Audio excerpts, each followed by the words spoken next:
So the police... Where's my grandson?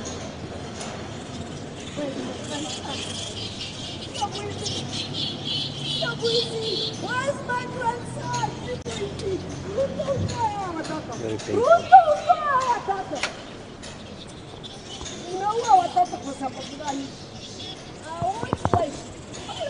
I don't even know how I can continue because she expresses the emotion in the hearts and the minds of Kenyans.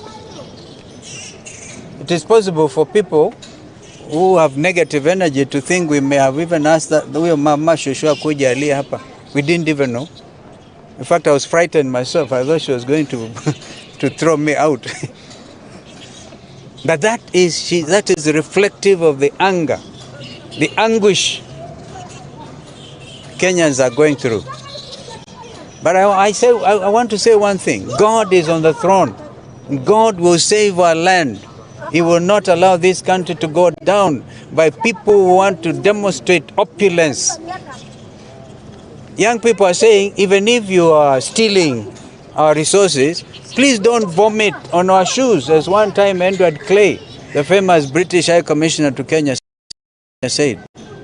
Yani munakula mpaka munatutapikia. Vijana wamesema la.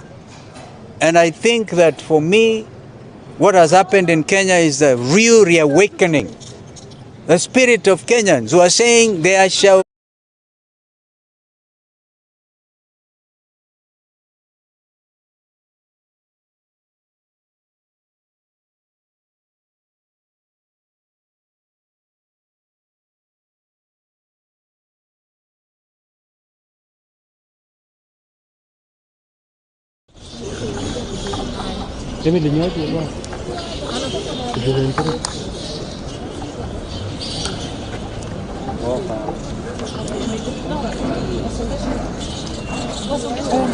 Noel, hiyo microphone anachukua vibaya tena kwa kingine.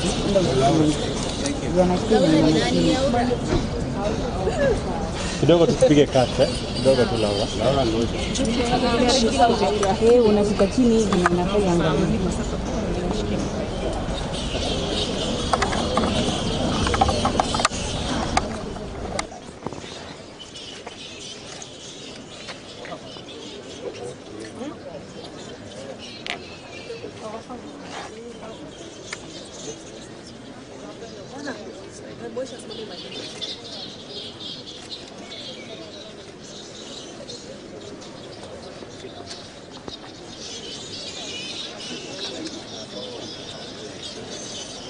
Are we ready? Yes, sir. Thank you. Helen.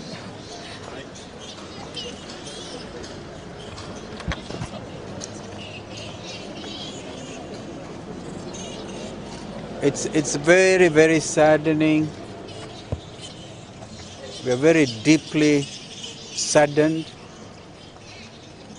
to witness what we have witnessed today. Young men in their early 20s na wazee wawili hivi walipatikana in the crossfire pande huko Ambassador near the archives, National Archives, mmoja kule, mwingine alipatikana karibu na GPO, obviously by a stray bullet, and he was very humorous. He told me that this was the first time he was participating in these demonstrations, and he was just watching to see what's going on, and then he was caught. So he said, first time unlucky, but he's alive. We've received reports today from the leadership of the hospital, and we want to thank Dr. Munene, Dr. Kutoi, and the administration of this hospital for receiving and treating scores and many, many Kenyans. We received a report that over 200 people were brought in. Unfortunately, 2 of them were dead on arrival and 3 died while receiving treatment. And that is one wing that we visited. So you can see, you can begin to imagine the trauma the suffering by the Kenyan people and this nation. As we speak, we have a nation that is deeply troubled, deeply insecure. I don't think there's any Kenyan who is feeling happy today. I don't even think William Ruto himself is feeling happy because of the shock if he was. Because as a parent, how does he wake up every morning and imagine what happened? And yet, not a word since the happenings on Tuesday from the so-called government spokesperson, not a word from Inspector General of Kenya Police, or the commandant here, the infamous Bungei. I'm speaking after the president of the Law Society, Faith Odhiambo, and I don't know what she told you. But in my view, as senior counsel, we're going to document every case, perhaps even revisit the International Criminal Court, and this time talk to them about the atrocities committed against the Kenyan people by a regime which is heartless, which calls its own citizens traitors, they're committing treasonous acts. And we are yet to be told who are the financiers of this very organic youth movement, organic in their thousands, and they just want to claim their country back. Abductions seem to be continuing. I have here a letter that was written by the CEO of the and Director Chief Executive of the Kenya School of Law, Mr. Henry Mutai, when he issued this press release about the leader, Joshua Okayo, of the students doing their pupillage, doing their postgraduate course at the Kenya School of Law. He was abducted, but happily he's alive, because this morning the student was found in Murang'a hungry, very hungry, by a river bank.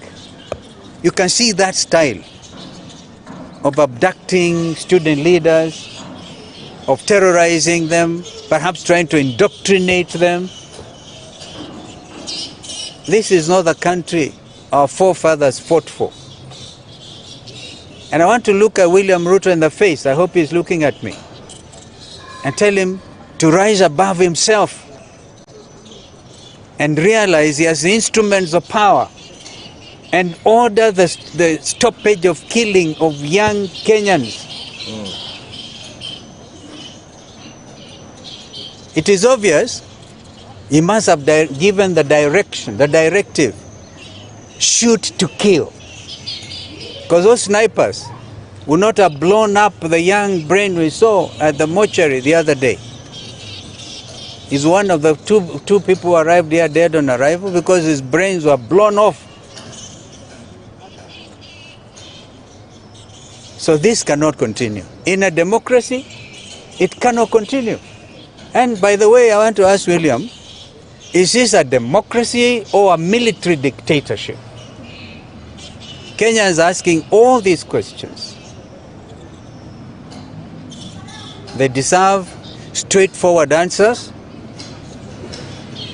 and they want their country back. Kwa hivyo tunasema poleni sana kwa wote ambao wameathirika tangu Jumanne. Jana mimi naishi karibu na Rongai, and I could hear milipuko ya risasi up to 8 o'clock. I was looking at the clock, 8 o'clock at night. Stop all these stories. Just a minute. Please, I'm begging. What are we supposed to do?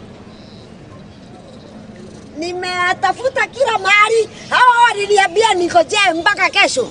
Si mgonjwa nimeleta. I want just to require. Where is my grandson? Get right. Thank you. Kutoka Githurai huyo mama. See how spontaneous. Anatafuta mjukuu wake kutoka Githurai. How many others are crying like that?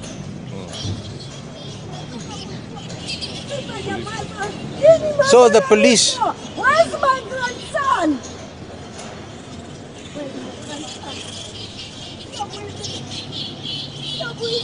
Where's my grandson? Ruto utoa watoto. Unaua watoto kwa sababu gani?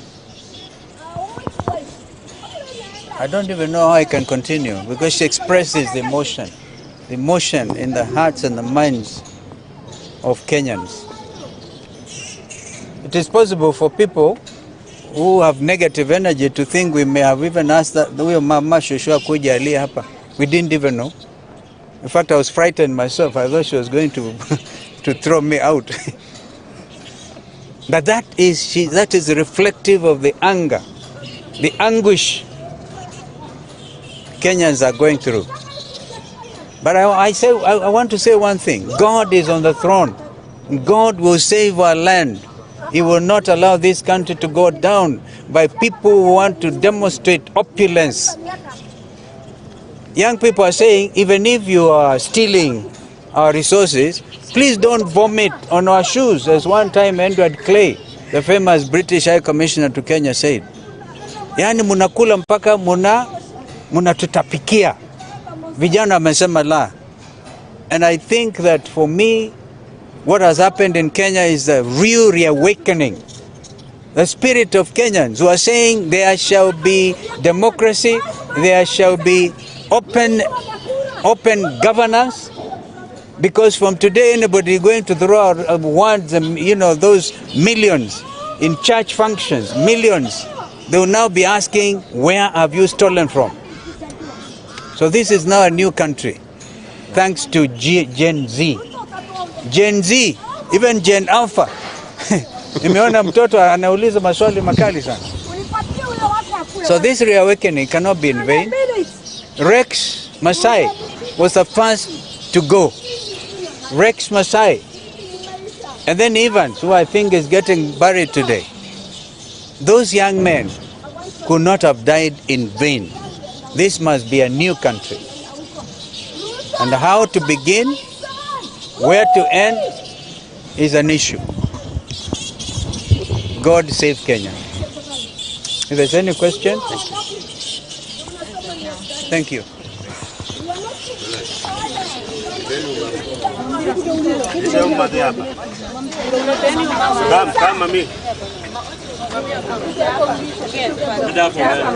Nauliza aji hata yini. Mama vizuri kuambia story yako. Songa hapa. Nauliza. Songa nyuma kidogo Shosho hapa. I'm not giving out a story, I'm asking. Yeah, ask us we. Useme face the cameras. Shida iko wapi?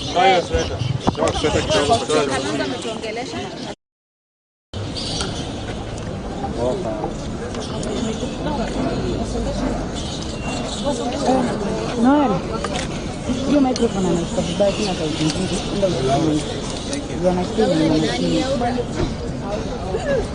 Kidogo tupige kata, kidogo tu lawa.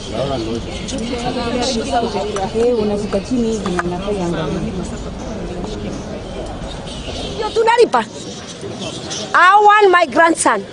If not that, Ruto, I'm coming na mguu hii yangu.